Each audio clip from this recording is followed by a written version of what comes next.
शेतकरी मित्रांनो, आपण ऑगस्ट महिन्यामध्ये हवामान कसा असेल, सविस्तर आजच्या व्हिडिओतून आपण जाणून घेणार आहोत.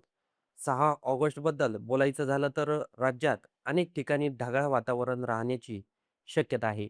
विशेषतः कोकण, घाटमाथा आणि पश्चिम महाराष्ट्रात पावसाचा जोर वाढू शकतो.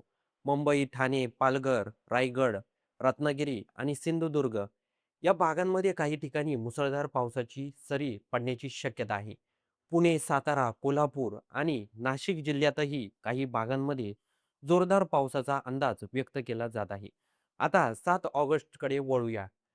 या दिवशी मराठवाडा आणि विदर्भातील काही भागांमध्ये पावसाची शक्यता वाढू लागणार आहे. छत्रपती संभाजीनगर, जालना, बीड, धाराशिव, लातूर, परभणी, नांदेड, नागपूर, अमरावती, यवतमाळ आणि वर्धा या भागांमध्ये मेघगर्जनेसह पावसाच्या सरी पडू शकतात.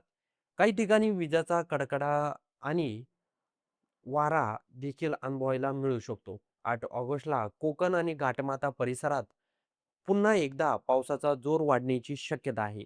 घाट रस्त्यावर प्रवास करणाऱ्यांनी काळजी घ्यावी. काही सखोल भागांमध्ये पाणी साचण्याची शक्यता नाकारता येत नाही.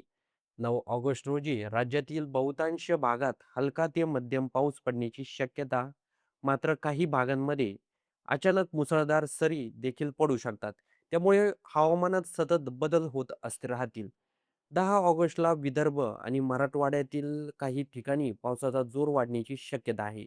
तर पश्चिम महाराष्ट्र आणि कोकणात अधूनमधून पावसाच्या सरी सुरूच राहू शकतात.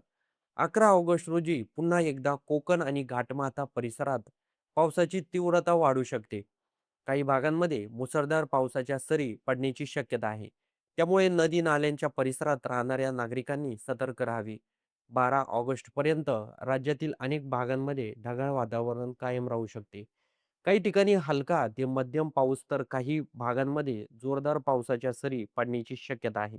त्यामुळे शेतकरी बांधवांनी शेतीची कामे स्थानिक वातावरणाचा अंदाज पाहूनच करावीत. मित्रांनो, हवामानाचा अंदाज वेळोवेळी बदलू शकतो. त्यामुळे आपल्या जिल्ह्याचा ताजा हवामान अपडेट नियमित तपासत रहा. हा व्हिडिओ आवडला असेल तर लाईक करा, चॅनलला सबस्क्राईब करा आणि बेल आयकॉन दाबायला विसरू नका.